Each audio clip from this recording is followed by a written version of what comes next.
नमस्कार। आइए सबसे पहले बात करता हूँ आपकी कनिष्ठा उंगली की। कनिष्ठा उंगली ज्ञान की वो उंगली है, सही निर्णय लेने की वो उंगली है। आपके पास में, आपके पास ज्ञान की कमी नहीं, आप सही निर्णय भी लेते हैं, दूसरों को सलाह देते हैं तो वो भी लोग आगे बढ़ जाते हैं। साथ ही साथ अच्छी याददाश्त भी है। लोगों से भाषा शैली जो होती है एक बहुत बढ़िया व्यापारी की या नौकरी करने वाली की, वो आपके पास में मौजूद है। तो अच्छी खासी ये कनिष्ठा उंगली। बात करता हूँ सूर्य की उंगली की। सूर्य की उंगली यश और सम्मान की जानी जाती है, और यहाँ किसी भी प्रकार के अभी यहाँ पर कोई ऐसा दाग नहीं है जिससे आपके सम्मान में कोई कमी आने वाली हो। साथ ही साथ आपकी उंगली सूर्य की शनि की उंगली के साथ चिपकी होती है, तो होने के कारण आपके जीवन के अंदर आप अपने माता पिता को बहुत प्रेम करते हैं, उनकी सेवा करते हैं, बहन भाइयों के साथ भी संबंध अच्छे रखते हैं। शनि की उंगली जहाँ जानी जाती है अच्छे धन के लिए, अच्छे स्वास्थ्य के लिए, अभी इस उंगली के अंदर कोई भी इस तरह का निशान मौजूद नहीं है जिससे मैं कह सकूं कि आपको कोई स्वास्थ्य संबंधी कोई प्रॉब्लम वर्तमान में है या आगे के लिए तो हाथ में देखी जाती है। तो कुल मिलाकर धन की स्थिति के लिए तो धन की स्थिति भी अनुकूल है। बृहस्पति की उंगली यहाँ शनि के कट से ऊपर जाना अनिवार्य है, और वो आपके पास है भी। तो कुल मिलाकर के आप ईश्वर के प्रति आस्था भी है, साथ ही साथ पितरों का आशीर्वाद भी है। लेकिन ये कट अपने आप में थोड़ा सा ठीक नहीं होता। ये अपनी वाणी पर नियंत्रण रखिए, पत्नी से आपके टकराव के संकेत हो सकते हैं। तो यहाँ इस प्रकार के चिन्ह हैं। अब बात करूँगा बुध के पर्व की। बुध का पर्व जाना जाता है सही रूप से धन के लिए, और बुध पर्वत के नीचे ये 3 रेखाएं खड़ी हो जाएं तो व्यक्ति के जीवन के अंदर अच्छे खाते संकेत दिखलाती हैं। यहाँ पर संतान का सुख भी मिलेगा, और साथ ही साथ आपके जीवन में आपको धन के आगमन भी बने हुए हैं। इस पर को दर्शाता हुआ सम पर्वत आपका इन फलों को दे रहा है। उधर आपकी विवाह रेखा फिर डाउन होकर के चल रही है, उसको भी कुछ रेखाएं काट रही हैं। फिर मैं कहूँगा पत्नी से संबंधों को ज़रा ध्यान रख करके रखें। अब बात करेंगे हम यहाँ पर आपके सीधा सीधा सूर्य के पर्व की। सूर्य का पर्व यश का वो पर्व है। यदि ऐसा व्यक्ति अपने जीवन में यहाँ उसका पीक टाइम हो और वो मेहनत करे, और तो निश्चित रूप से सरकारी उपक्रम को सरकारी नौकरी प्राप्त कर सकता है, राज्य सरकार से लाभ उठा सकता है, साथ ही साथ सरकारी टेंडर से लाभ उठा सकता है। इस प्रकार के संकेत यहाँ पर हैं। और आपका एक सवाल जो आपने कहा है पॉलिटिक्स, निश्चित रूप से मैं कह सकता हूँ कि आपको पॉलिटिक्स के जो मैंने वो चिन्ह देखे हैं MP MLA वाले, वो तो यहाँ नहीं है, लेकिन सभासद बनना या उससे भी कुछ ऊंचा स्थान प्राप्त करना, यहाँ इस प्रकार के अच्छे खासे संकेत वर्तमान में मौजूद हैं। तो यहाँ पॉलिटिक्स में आप निश्चित रूप से भाग ले सकते हैं, इसमें कोई दोहरा नहीं है। बात करूँगा आपके यहाँ पर शनि के पर्व की। 55 के बाद मैं भी ज़्यादा नहीं बोलूँगा। यहाँ पर अभी 55 के बाद वो अच्छी रेखा नहीं बनी है जिनसे ज़्यादा अच्छे धन के लिए बोला जा सके। पर्वत सम है, एक आध रेखाएँ भी खड़ी हो तो व्यक्ति के पास वर्तमान में धन के आगमन अच्छे हैं। तो ये पर्वत बता रहा है, सम पर्वत आपका ये इस बात को बताता हुआ। आइए बात करता हूँ मैं आपके यहाँ पर आपके बृहस्पति के पर्व की।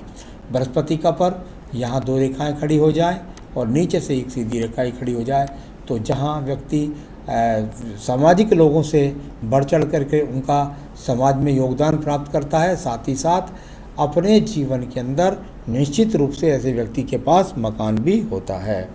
तो चलिए, ये आपका यहाँ इस रूप में मिला। अब मैं बात करूँगा यहाँ पर आपकी हृदय रेखा के बारे में। हृदय रेखा और शुरू में कुछ धुंधला करके कुछ मोटी सी होकर के आपके हाथ के अंदर 2 मुखी सी रूप में चली, यानी कि इस बात को कह सकते हैं कि थोड़ा सा ऐसा व्यक्ति जो मन के अंदर से कुछ ऐसा कह सकते हैं कि थोड़ा सा अहंकारी हो जाता है। तो यहाँ बहुत ज़्यादा स्पष्ट नहीं, लेकिन कुछ मोटे रूप में शुरू में अगर ज़्यादा बनी हुई है तो इस बात को दर्शाती है कि व्यक्ति शुरू में कुछ ज़्यादा अपने मन में बहुत ज़्यादा आशाएं और उम्मीदवान होता है, और बाद में दुनिया को समझ करके उसके अनुरूप हो जाता है। एक ये हृदय रेखा बृहस्पति को पहुंच रही है, ज्ञान की कोई कमी नहीं, लेकिन नीचे को डाउन होने वाली रेखा ये अच्छा संकेत नहीं होता पत्नी के साथ में वैचारिक बातचीत के लिए। कोई तलाक की बात नहीं कर रहा मैं, वैचारिक मतभेद, वैचारिक बात बस, यानी अपनी ईगो या समझ लीजिए कि मैं अपने घर को अपने संचालन अपने अनुसार चलाऊँगा, ऐसा कहने वाली बात। अब बात करूँगा मंगल रेखाओं के बारे में। मंगल रेखा और जहाँ मंगल रेखाएं एक दूसरे को काट कर ना हो, सुचारू रूप से सामान्य रूप से ऐसे चलने वाली रेखाएं हों, तो व्यक्ति संघर्ष करने वाला होता है। ऐसा नहीं है कि सपने देखता है, मेहनत भी करता है। अपनी योजनाओं के द्वारा कर्म करने वाली ये रेखाएं आपके हाथ के अंदर मौजूद है। तो कर्म करने वाली रेखाओं के यहाँ पर अच्छे खासे संकेत मिले। इससे एक लंबी रेखा निकल के बुध पर्वत तक पहुँची, कर्म के द्वारा यानी धन की प्राप्ति। कर्म के द्वारा बुद्धि रेखा को चुना, यानी दिमाग की योजनाओं के द्वारा लाभ प्राप्त करना। द्वितीय मंगल पर्वत मुकदमे, झगड़े, झंझट, एक्सीडेंट, कोर्ट कचहरी, इनके लिए जाना जाता है। यहाँ पर द्वितीय मंगल पर्वत पर किसी भी प्रकार का कोई अशुभ चिन्ह नहीं है, तो यानी कि कोई भी झगड़े झंझट इस तरह की स्थितियों से नहीं गुजर रहे हैं आप। अगर आ भी जाएंगी तो विनिंग हो जाएगी। तो यहाँ इस प्रकार का सही रूप से। अब बात करते हैं आपकी बुद्धि रेखा की। बुद्धि रेखा और जा करके बस व्यापारिक रेखा के साथ मिल गई, यानी व्यापारिक रेखा के साथ बुद्धि रेखा का मिलना, तो इस बात को यहाँ व्यापारिक रेखा है और ये चल कर के आपकी आयु रेखा से निकली। दिमाग के अंदर सिर्फ और सिर्फ एक ही बात है कि व्यापार के द्वारा धन कमाना है, सम्मान कमाना है, नाम कमाना है। तो ये इस प्रकार की बुद्धि रेखा भी यहाँ अनुकूलता के साथ आपके हाथ के अंदर मौजूद है। तो ये बहुत अच्छे इंडिकेशंस हैं। आइए चंद्र पर्वत की बात करता हूँ। चंद्र पर्वत जाना जाता है यात्राओं के लिए, विदेश यात्राओं के लिए, दूर की यात्राओं के लिए। अभी ऐसे कोई भी संकेत यहाँ पर नहीं है। अगर व्यापार की बात भी करें तो कोई बहुत दूर से भाग दौड़ करके व्यापार नहीं, कोई मानसिक चिंता, मानसिक टेंशन के संकेत भी यहाँ पर मौजूद नहीं है। चलिए भाग्य रेखा की बात कर लेता हूँ। भाग्य रेखा, और यहाँ आपकी भाग्य रेखा जो निकली है वो सीधा सीधा मणिबंध से निकली है। ऐसी वक्त निकलने वाली भाग्य रेखाएं अधिकतर उन्हीं व्यक्तियों के हाथ में होती है जिनको परिवार से सपोर्ट होती है। साथ ही साथ ये शुक्र पर्वत से निकल करके भी भाग्य रेखा से मिलना, यानी कि जीवन में आपके पास में सुख साधन वर्तमान के अंदर सारे मौजूद हैं। कई बार ऐसे सुख साधन, यानी जब मणिबंध से निकल कर भाग्य रेखा निकलती है तो पैतृक संपत्ति से ही वजूद रूप से मिल जाते हैं। ऐसे व्यक्ति अपने घर का व्यापार भी कर सकते हैं। तो परिवार का सपोर्ट पूरा हो गया। अब बात कर लें, इसके बाद में हम चलते हैं सीधा यहाँ आपकी भाग्य रेखा मैंने ऊपर बताई। कुछ सवाल ले लेता हूँ।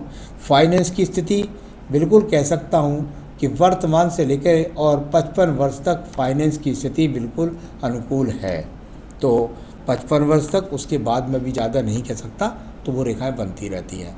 चलिए अब मैं बात करता हूँ इसके बाद में प्रॉपर्टी की। प्रॉपर्टी के लिए यहाँ पर मैंने आपके बृहस्पति पर्व से भी बताया, मंगल का रोल भी यहाँ पर ठीक है, बुद्धि रेखा का सपोर्ट भी ठीक है। तो कुल मिलाकर के व्यक्ति के पास में प्रॉपर्टी पैतृक भी होगी और स्वयं की भी वो खरीद पाएगा। कैरियर आपका अच्छा है, कोई ऐसी दिक्कत नहीं है। यहाँ मैंने बता दिया था मणिबंध के रोल की वजह से कि पैतृक संपत्ति भी मिलेगी। तो यहाँ तो आपने पूछा कैरियर के बारे में, तो अभी आपका काम सही रूप से चलता हुआ जा रहा है। आपको इसको देख लेता हूँ। आपका जन्म है यहाँ, आपकी इस समय जो एज है सनम 80 का जन्म है आपका। तो इस समय आपकी 40 साल की उम्र है। आप 40 साल की उम्र पे चलते हैं तो ये रेखा यहाँ से गई 35 और 39 40। ये 40 साल के बाद ही एक रूपता के साथ ज़्यादा है, यानी कुल मिलाकर के ऐसा लगता है कि आपको ज़्यादा जो है जो यहाँ पर लगता है लगभग और ज़्यादा अनुरूप। अगर आप जानना चाहते हैं, बहुत ज़्यादा क्लियर जानना चाहते हैं, तो हम जन्म पत्री से बता देंगे तारीख वाइज आपको। लेकिन यहाँ मुझको लगता है कि अभी आपको 1.5 साल के बाद स्थान परिवर्तन का सामना भी हो सकता है और साथ ही साथ आपका काम और ज़्यादा अच्छा स्वरूपता से चलेगा।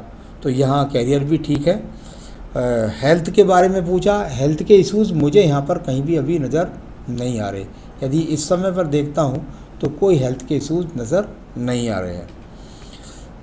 अब चलिए शुक्र पर्वत को देख लेते हैं। शुक्र पर्वत, संसाधनों वाले शुक्र पर्वत को यहाँ देखा जाता है। इससे उठने वाले एक झंझावत रेखा यहाँ पर काफ़ी उठ रही हैं। तो कुल मिलाकर के आप बहुत ज़्यादा ललायित हैं। यहाँ पर इस प्रकार के वेग वाली जब रेखाएं होती हैं तो व्यक्ति को एक तरह से ये देखिए आप वेग सा उठ रहा है। तो ये वेग वाली रेखाएं जब होती हैं शुक्र पर्वत पर तो बहुत ज़्यादा व्यक्ति ऊंचाइयों की तरफ बढ़ने के लिए लालायित होता है। तो ज़रा सब्र पर करके चले, सब कुछ मिलेगा। साथ ही साथ संसाधन ठीक ठाक मौजूद है, तो ज़्यादा संसाधनों की तरफ आकर्षित ना हो। तो चलिए ये हो गया। अब आपने पूछा संतान के बारे में, वो पता लगता है पत्नी के हाथ से। तो आपके सवालों के जवाब मैंने सबके दे दिए। अब मैं यहाँ बात करूँगा आपकी मंगल रेखा। ये आपके पास संजीवनी रेखा, मंगल रेखा, इसको कुछ भी बोल सकते हैं आप। ये इसका जब मतलब होता है जीवन में इसका रोल है आपके पास लगभग 55 वर्ष तक, यानी आपके जीवन में सभी समस्याओं का समाधान करने में ये रेखा आपका बहुत अच्छा रोल करेगी। आयु रेखा की बात कर लेता हूँ। आयु रेखा पर यहाँ ये रेखा जाकर के अभी इस जगह से मिलकर थोड़ी नीचे, यानी कुल मिलाकर 68-70 साल की अभी दिखाई दे रही है। आगे भी ये रेखाएं मिल जाती हैं। ये चंद्र पर्वत से, यानी कि ऐसा कह सकते हैं कि कभी कभी माता की संपत्ति का लाभ व्यक्ति के जीवन में मिलता है। तो और यहाँ या ऐसा हो सकता है कि ये आपके जीवन में स्थान परिवर्तन को दर्शाने वाला।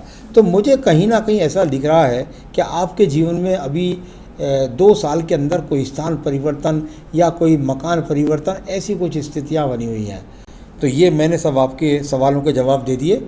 आयु रेखा भी आपको बता दी और सभी सवालों के जवाब दिए। और भी ज़्यादा आप नज़दीक से पूछना चाहते हैं तो आपके जीवन में क्या क्या और गुणों की भरमार है वो आपकी जन्मपत्री के द्वारा भी हम बता सकते हैं। आप यदि चाहें तो जन्मपत्री भी दिखला सकते हैं। क्या करें आप अपने जीवन में जो आपको और लाभ बढ़ जाए, तो इसके लिए आप एक बेहतरीन सा फायर ओपल इस उंगली में पहनिए। आप चाहें तो हमसे मंगवा सकते हैं और हम आपके स्थान तक पहुंचा भी सकते हैं। दूसरा रतन आपका बनता है ये पन्ने का रतन, यानी बेहतरीन सा पन्ना पहन लीजिए। धन के अच्छे आगमन और सही निर्णय शक्ति बढ़ेगी। अपनी पूजा के अंदर आप सिर्फ और सिर्फ 2 पूजा को करना है आपको। एक तो रोज़ाना आप रुद्राष्टकम पढ़ें और भगवान शिव की जितनी आराधना कर सकें, कम से कम सोमवार से सोमवार भगवान शिव के मंदिर में जाके उनके परिवार का स्नान कराएं, समय समय पर रुद्राभिषेक कराएं और रुद्र गायत्री की रोज़ाना जाप आप करें। आपके जीवन में सफलता आपको मिले, यही मेरी शुभकामना। नमस्कार।